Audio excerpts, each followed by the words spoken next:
Well, it's time for some Christmas Eve content. I'm sick as a dog, and it's snowing out. Snowing out on some Ferraris.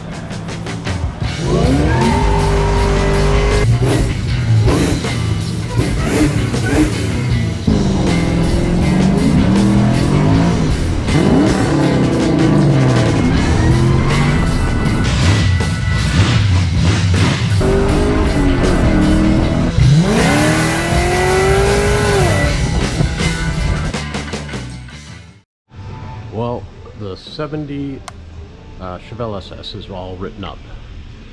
The GTA was over there yesterday. Let me get that light out of your face. GTA is 100% done. I finished up the speakers yesterday. That one is done. It's over in cleanup right now, getting cleaned.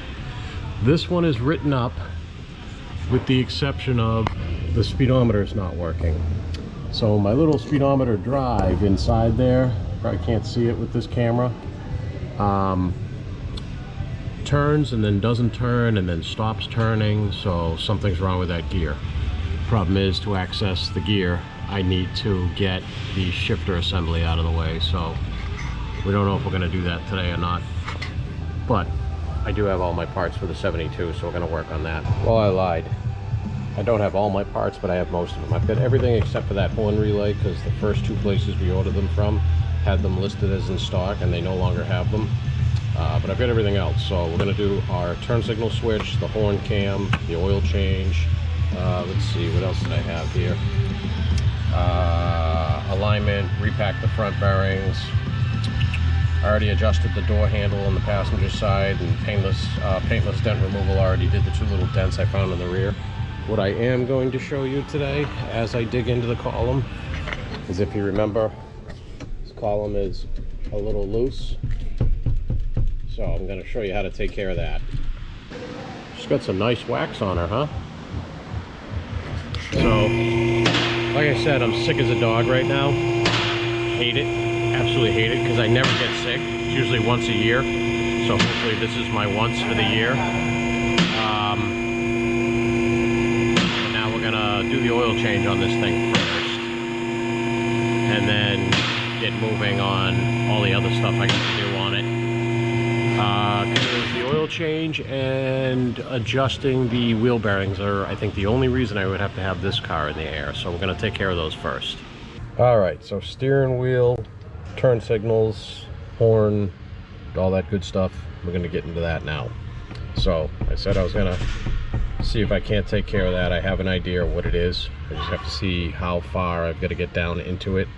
But to start the steering wheel, or to start this whole process, we're going to pull that off. We're going to pull this nut off. We're going to pull the steering wheel back off. We're going to pull off the optional heater vent, the lower column trim, just so it makes it easier for me to get the connector under there for the main column connector. And then once we got that unplugged, I'm going to show you my makeshift tool, because I keep forgetting to grab my actual tool to release the snap ring here, and then pull the turn signal switch and all that stuff out. Okay, lower access panel is off. I can get to this connector nice and easy. There we go, look at that. I can do that with one hand. It's almost like I'm really good at doing stuff. Alright, now time to get this steering wheel off. Alright, so steering wheel puller. I don't have it here. Of course, that is in the same place my adapter tool is to remove this lower plate, but I'm going to show you what I'm going to use in place of both of those, which is my normal harmonic balancer puller. Well, here we go. Just got it set up on the two lengthwise holes, into the two holes to pull it, and we're off. Steering wheel's off. Next off is just this plate, just these 3 bolts or 3 screws right here, so I'm just going to remove those. Alright, so that's off.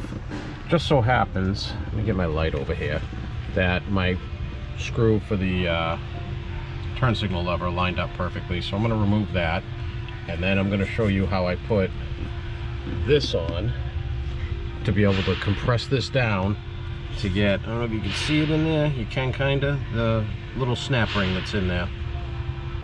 Alright, so the way I do this, put this on upside down so that the lip here is towards the wheel, and you get just enough to get about 2 threads of engagement on here, which is all you need because you're not pulling anything off. You just need it to stay tight on there.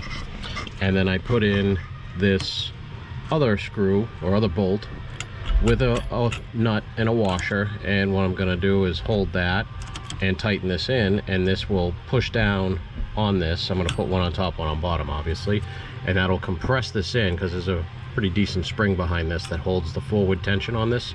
And once that's compressed in, I can get in here with a pick and undo that lock ring. All right, as you can see, that's compressed that plate in.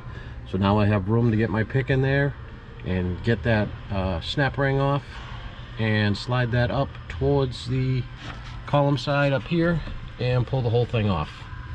Okay, there's my little snap ring. Put that down over there. Then comes off your main plate. Then comes off your turn signal canceller, which I like to call the horn cam. All right, and this is that spring that holds all that tension on there. And here is your turn signal switch. So I'm going to take off that bolt, and that bolt, and we should be ready, as far as I remember, to slide this whole assembly with the harness out this way. Dope. I did forget one thing. You got to pull off your hazard button. All right, so we de-pin that connector. There's not enough room in this particular column to slide the whole connector up, so I took a picture, de-pinned it so I know what goes where, and then I'm going to compare that to the new one that we have up on my bench, and if that's all the same, I'll just de-pin that one, slide everything through, and then get going. So now I'm going to take a look while I got this apart in here and see if I can't get to what I need to get to tighten up this loose column issue. All right, I figured since we got to disassemble this, I'll show you how you get the lock cylinder out of these cars, if I can get a way to get my light in here at the same time. This is going to be a challenge. Okay, we'll see. So right here, this slot, so you're going to push in on that as you turn the car to start it. I have disconnected the battery because I knew I'm at this point. So I'm going to show you, see if I can prop this up somewhere. Probably not. Yeah, this is going to be super fun to do one-handed. So we'll give it your push in, and there you go. Popped right out. So this little slot right here, that's what you're pushing in. So now that that is there, I can remove this contact, remove this last one, and I should be able to slide my upper column mount or column cover off. Okay, so technically I didn't have to take that upper cover off, but I did that so I could get a better look down in here to show you what you're going to be looking for. So do you see that? There we go, let's see. There we are. That Torx screw right there. There's one there. There's one that you can see through this hole right here.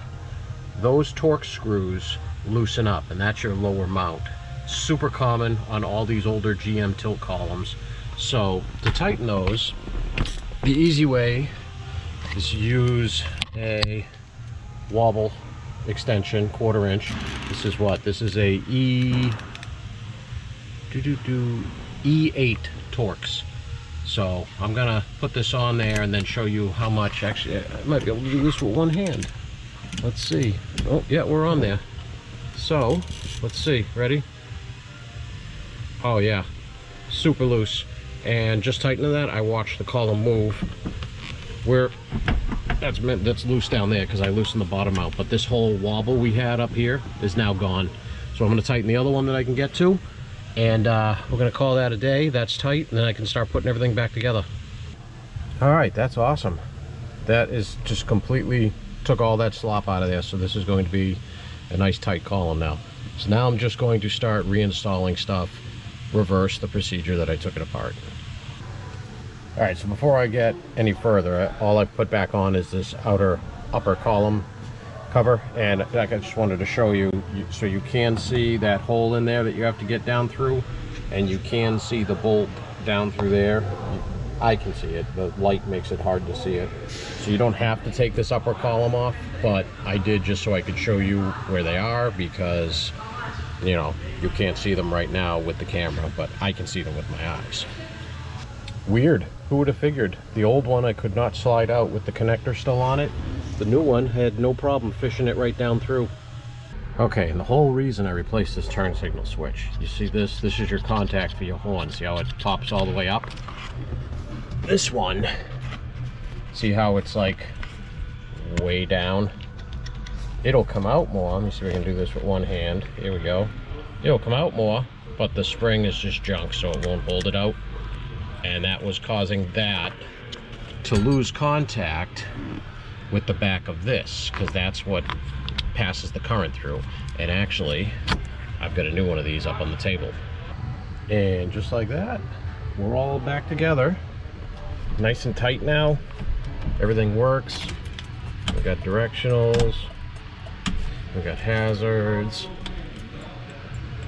And if you can hear this, I'm going to hit the horn pad out here. We have a horn pad now. Sweet. All right, on to the next thing.